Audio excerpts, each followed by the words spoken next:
The Unstuck movement. I am your host, Rob Z, and on this platform, I love to bring great, amazing guests on who have had breakthrough in their life that has gotten them unstuck from difficult positions, changing their mindset, changing their lifestyle, changing their legacy and their lineage. And so today, I brought an amazing guest on, Kim Curtis, who is a nationally recognized wealth management advisor, president, and CEO of Wealth Legacy Institute.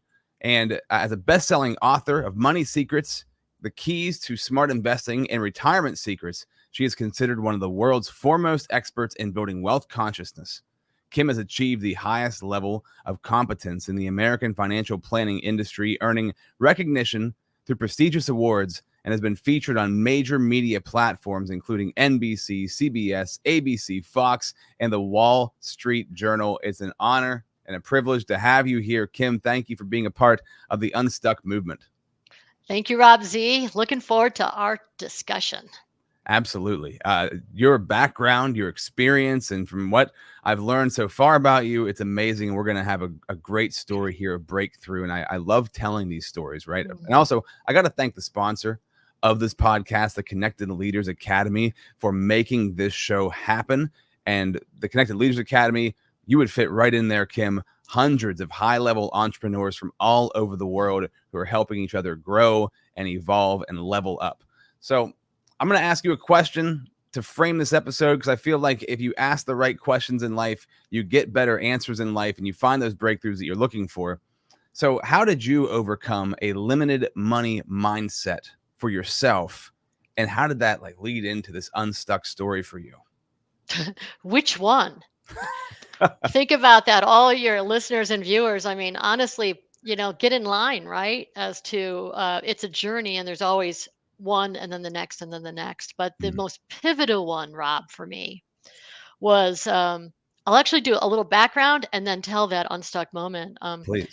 So my background is that my parents got divorced when I was a teenager, and my mom got full custody of 3 teenage girls with no employable skills. Wow. So she applied for and received government assisted lunches for us. And at the time, Rob, it was a red paper ticket, similar to like what you get when you buy raffle tickets. It looked exactly like that. And you would hand that ticket to the cashier, and everyone knew what that meant. So, the shame and unworthiness, and that my parents were divorced, my mom couldn't afford lunch, all of that baggage I loaded onto myself. And around that. Mm-hmm. But my mom had this wonderful value she instilled in her daughters, and that was go to college and get your education, because nobody can take that away from you. Now, doesn't that sound like a mother that was divorced with no employable skills? That It really does, yes. yeah, got married right out of school. I mean, so so I did. And I went to undergrad and then went to law school. Like, the thought that I even thought I could go to law school was itself like, when I think back on that, quite surprising. Mm. But what happened is that upon 6 months after graduating from law school, I defaulted on my school loans. Mm. I Rob, today in today's dollars, it was about $92,000. I had no business understanding money, debt, Mm-hmm. what that default did to my credit report. I mean, I was completely unconscious around the meaning of that or anything related to money. And I'm sure a lot of people can relate to that it's not even on their radar screen. It's like a side gnat that bothers them every once in a while when they have to pay some bills. Right, yeah. But what happened was, it was a gift to this day. I had an anonymous donor pay $1,000 on my school loan debt. Now, when you're unconscious around money, you're not opening your statements. Like, you don't even notice the bills when they come in. Mm-hmm. But I happened to open up that statement and noticed that it went down, not up.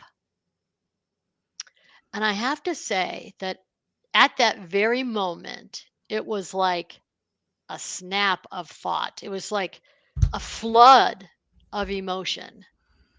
And this kind of gets back to that unstuck moment.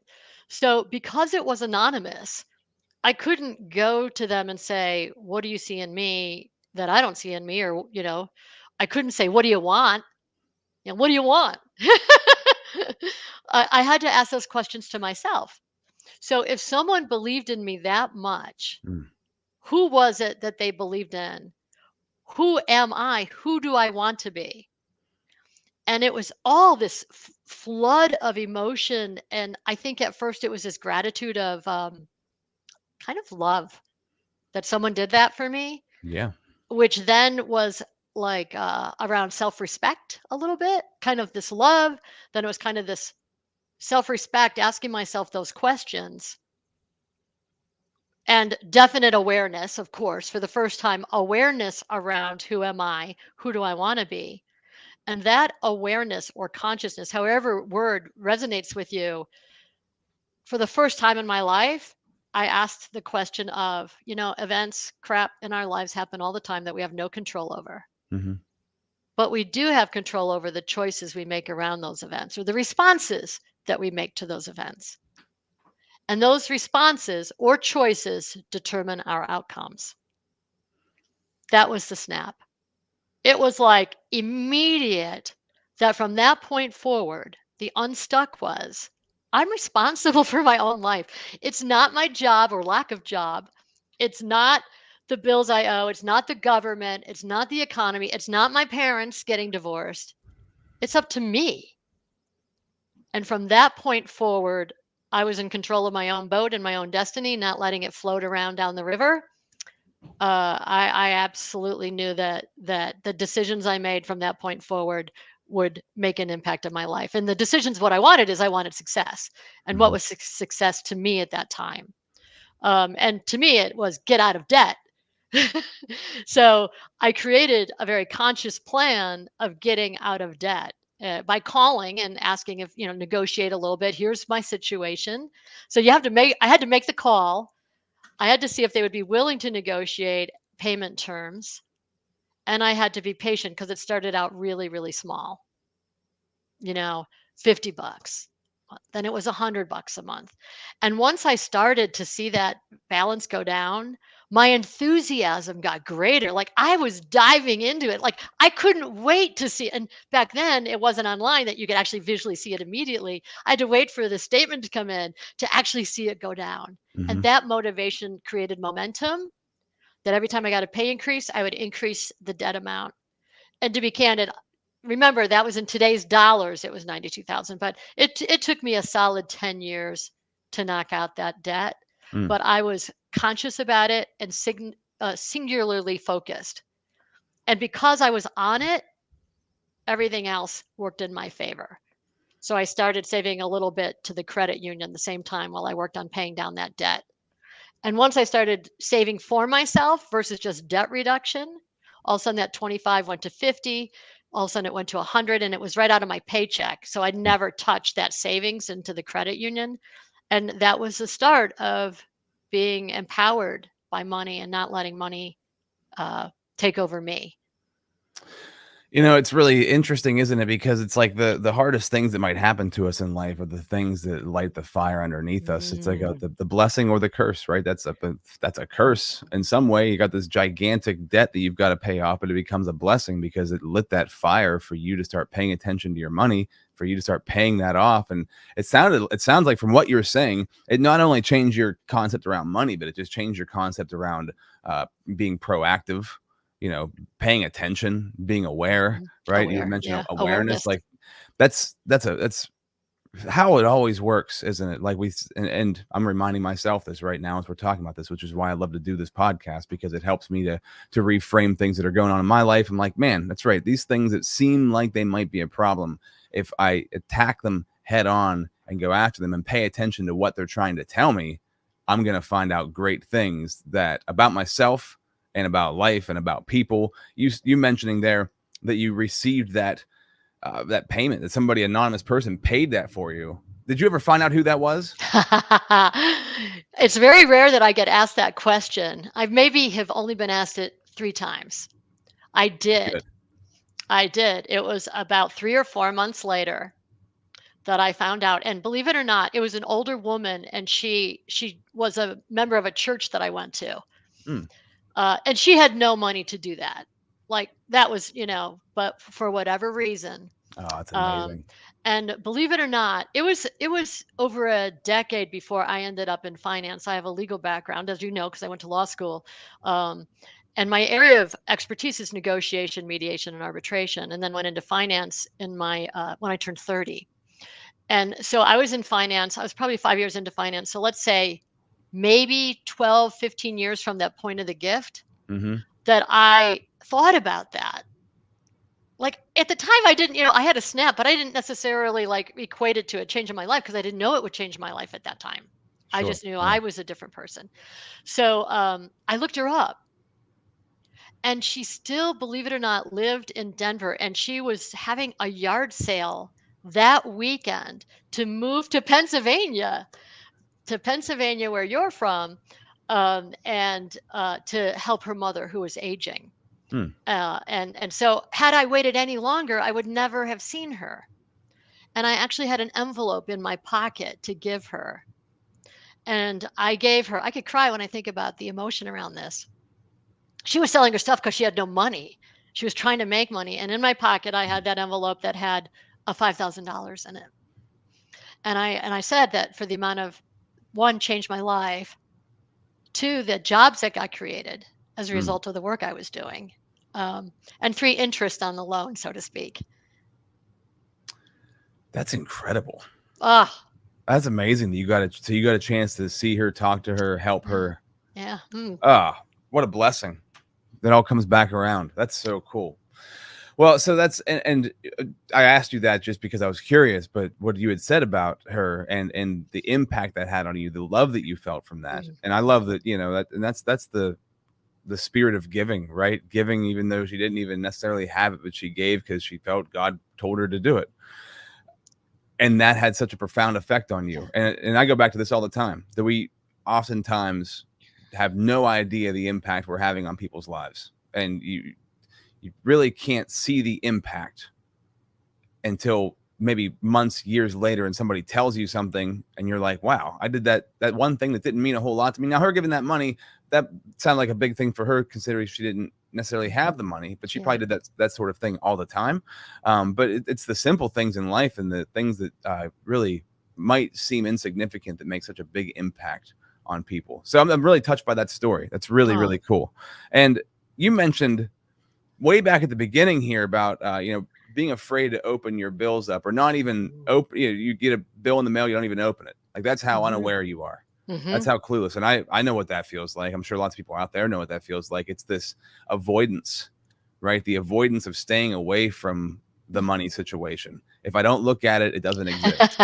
And then Right. somebody else is in charge of it. How did you become in Very charge of true. it? Because now you're on the complete other end of that.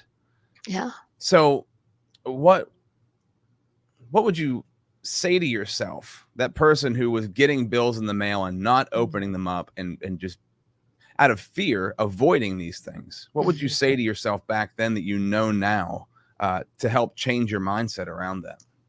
Well, I think initially it's easy to blame someone else for your situation.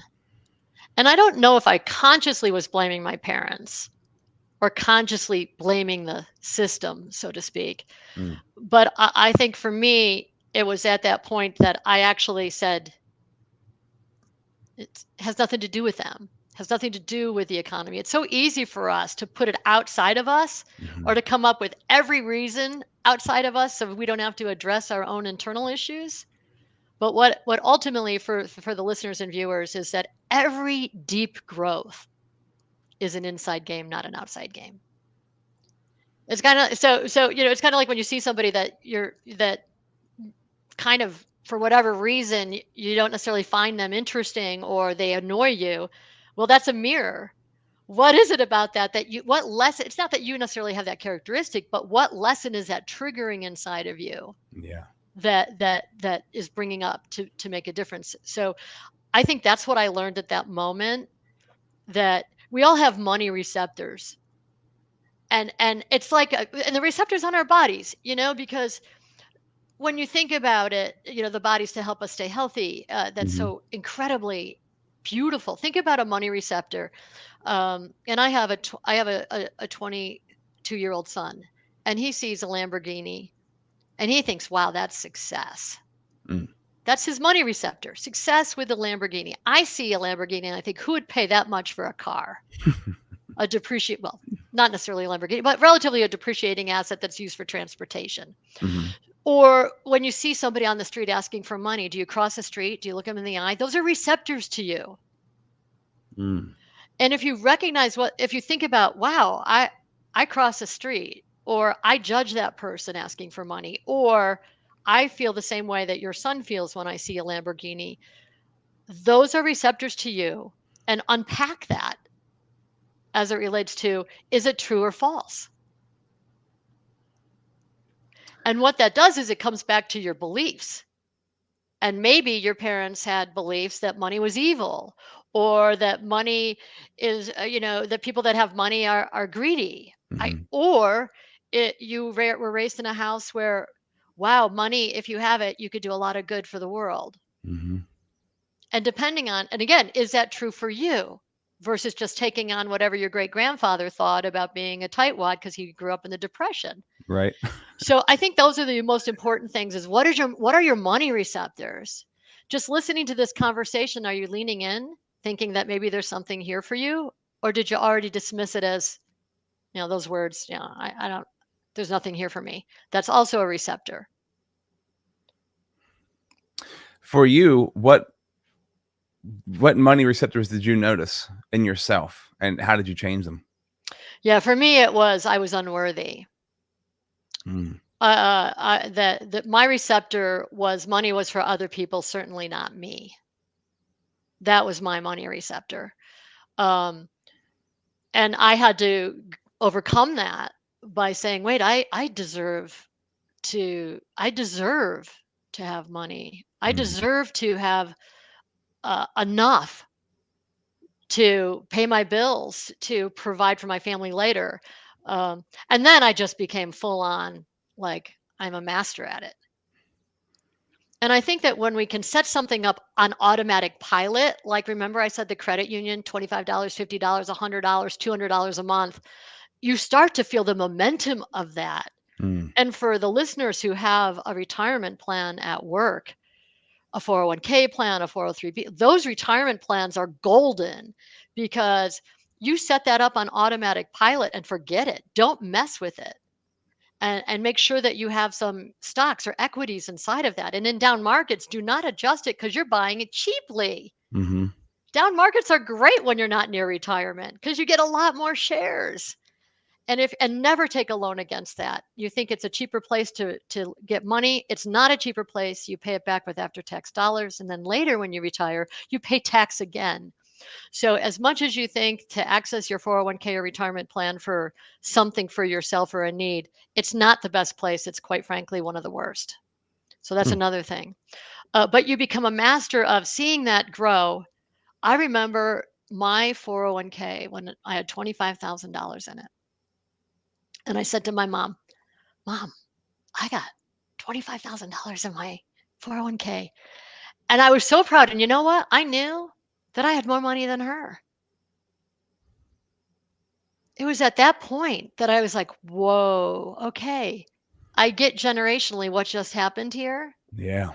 And I'm going to work harder to make sure that my children have what they need to master money. And then I remember when it was 50, and then I remember it was 100, and that momentum and that compounding interest of that Hmm. really ignites you. It is powerful. And Yeah, Rob, it I fuels got you. one more thing to share on this, and it's really important for the listeners and viewers. Please. It's important to understand that there are two laws of money. The first is the human-made laws, which is what I do every day in wealth management: cash flow, tax planning, retirement, budgeting, investments, of course. The second law of money is the natural money laws, and we already have them inside of ourselves. The human-made laws are brain, intellect, linear, goals, but the natural money laws are heartfelt. And some examples of that are giving and receiving, which is what we talked about with my story, Mm-hmm. cause and effect, ebb and flow, like the tides. Sometimes we're in the money and sometimes we're not. And when we're not, we should be working on ourselves to be better so that when money flows again, we're ready to take off in whatever it is that we do. Another example is supply and demand, um, even mercy and justice. Those are all natural money laws that are already inside of us. And if we knew that we already had the skill set from a heart centered place to Mm-hmm. understand money, Mm-hmm. and then bring in the human made laws, you need them both in balance. Mm-hmm. But we tend in our culture to start on the outside and start with human money laws instead of the inside natural money laws. Yeah, we often ignore those for our Right. entire life. Right. So there's so much good stuff here. I'm going to try to pick the right thing to talk about because there's so many good things. One thing you said there is, it sounds like, I mean, you broke a generational curse Hmm. with money, which Hmm. is huge. I mean, I think as far as like missions in life, like breaking those generational curses is everything. That this ends here. It may have started how many centuries ago, how many generations ago. It ends with me, Hmm. and I'm not going to let this continue anymore. That's huge for your kids, for your kids' kids. Like, you can't even imagine how far that goes. So that's incredible. The momentum that you build from just having things, like you were saying, having things on autopilot, setting things up so they're automatically being taken out or being paid off, right? Hmm. And the momentum that comes from that, and never taking those things off of autopilot. Because when things get tough, you tend to go back and be like, well, I could take this off of here for a couple of weeks, or I could stop paying this month, this much for a couple of months, right? And changing those things, but keeping them where they are. The momentum that comes from that, everything in life is momentum. And I Hmm. think I want to hear this from you, because talking about your money receptors, and you said that you felt like unworthy of having the money. Hmm. So obviously this podcast is called the Unstuck movement. Like, how do you get unstuck to keep moving forward and build that momentum? When did you start feeling worthy? Because I think this is a Mm. big thing and I know it's never a light bulb moment. I mean, maybe you've started to feel that a little bit when that woman the The anonymous snap. person had given you that money, but like, do you recall what it was that broke that unworthiness? Because so many people, I think that's at the top of the list for people, as far as like their difficulty in managing and handling money and making more of it, is they don't feel worthy to have it. Hmm. How did that Mm. start to change for you? God, I love that question, and there are many layers to it. I will just start with family and culture that we live in Mm-hmm. helps perpetuate some of those, particularly for women in culture, the not enough unworthiness thing, and for men not enough, but women more unworthy, and men, shoot, man, you could speak for that as well. Mm-hmm. But the for me specifically, I love the word momentum too, and breaking the generational gap. I think that, believe it or not, let me take another step back and then I'll answer it. Is when you talked about someone doing something and it's just a kindness that we miss out on. For the listeners and viewers, think about when you were in school, a teacher that did something kind for you that made a difference in your outcome at school. Mm. And it may have been something really small, but you remember that act of kindness. And it's that act of kindness that, by giving that to others, it could be a smile, Mm-hmm. but that act of kindness to someone else makes them feel worthy, makes them feel loved. And it's the act of love, believe it or not, that brings that we deserve it. Mm. So that act of love, that someone loves you, shows a demonstration of love, to then allow yourself to receive. Giving, you have to receive. To give, you have to receive. You can't just be a giver and not receiver, both in balance. Everything I said about natural money laws are in balance. Mm-hmm. So you have to be a receiver. And the receipt for me was an awash of love, and that I was worthy. And that truly was because of that gift. That's amazing. I love that. And I say this a lot on just in life in general, but also on this podcast. So few people get the encouragement or any encouragement that Mm, they need, right? It just doesn't mm, happen that often. So when you're giving people that encouragement, that it's like giving, like you said, it's a giving a free gift. Like you don't, all you have to do is set your pride aside to say it. Like if you're worried about it might embarrass you or it might make you feel a certain way if they don't receive it or whatever. Like giving them that is going to change you and it's going to change them and break that unworthiness. That's really, really good because you're showing them there's a different way. And I'm just, I'm thinking about your story and just like how you've shown, I would imagine thousands, tens of thousands, hundreds of thousands of people a different way, millions. I mean, I don't know your story, right? But you've yeah. shown a lot of people in your Yeah. life a different way. And those natural money laws are really interesting. The giving, the cause and effect, uh, Hmm. that's so good. It's so good because it's under the surface. It's there all the time. And if you really pay attention to it, you'll notice it like in everyday life, everywhere that you go. That's Right. right. And That's I'm right. just When we thinking, show up in love, when we show up freely giving, hmm, and the other piece to that is I think I had to also take it to a little higher level for me in why am I here? yeah. So I would have to say that consciously being aware and then taking action. We already talked about taking action with what I talked about the debt reduction. You have to have action behind awareness. Um, but there is a higher level because on our own we're incapable, relatively speaking. We almost need a mirror in front of us, like that gift, uh, to know that we're worthy. Yeah. And I think by having a higher level beyond ourselves, some people will say God, some people will say a source, a Hmm. universe, whatever the terminology is. I think that I had to take it there that I was brought here to do something uniquely beautiful. And if I wasn't in alignment with that, then why was I here? And so I think once I got in touch with someone gave me a gift, what am I going to do differently about that to help others Mm. to be of service? And then I think that's what took it to that higher level of, okay, I'm in alignment with knowing why I'm here. And now I will fulfill that for myself in terms of my gifts and my talents and my special superpowers. Well, and yeah, like the word I use is God, right? Because Hmm. God, that's Hmm. what he gives us, or we have problems in our life, right? We are either born with the problems, we develop them over time, and that's a mess that we have, right? Yeah. And God works everything for good for those who love him. So if you are using that gift, this, which seems like a curse, but it's actually a gift, and it's the mess in your life, and you turn it around, it becomes your message that you help other people with. That helps you break the generational curses, but it also it helps everybody around you because you show up differently in every situation.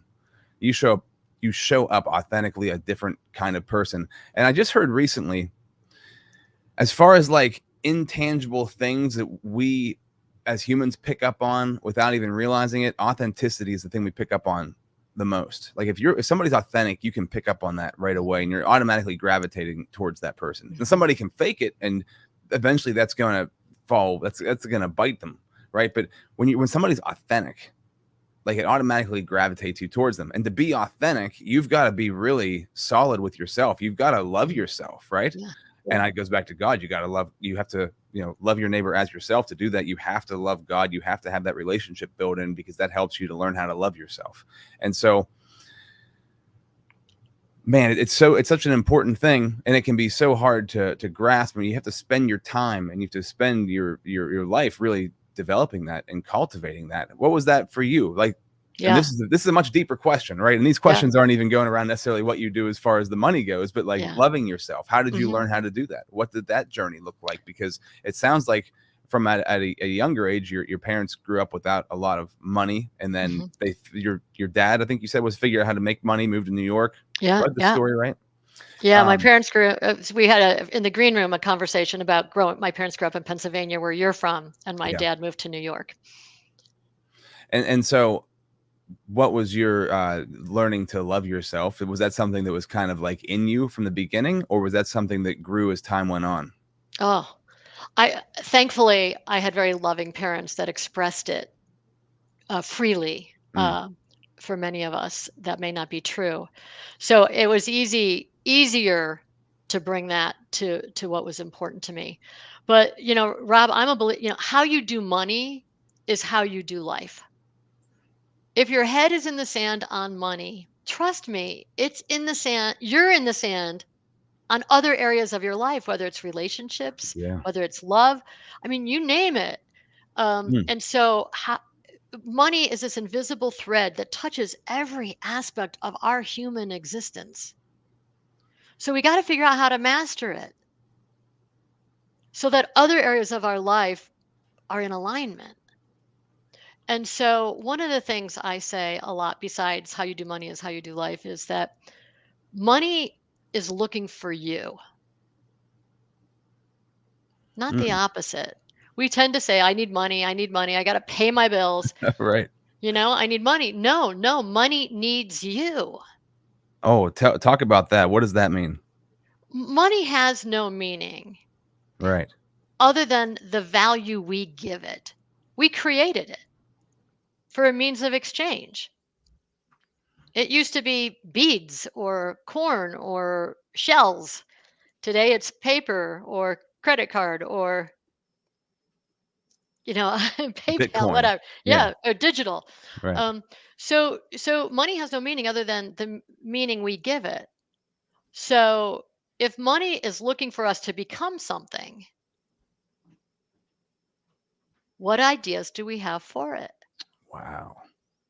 to become of use to the world? Boy, that's the nugget right there. That's so good. Money is looking for you. That is That's the a title of profound. my next book that's Okay. coming out next year in 2024. I thought you just made that up on the spot. You've already had that name. Yeah, well, and it happened from someone saying they needed money, and I'm like, wait, no, no, money needs you.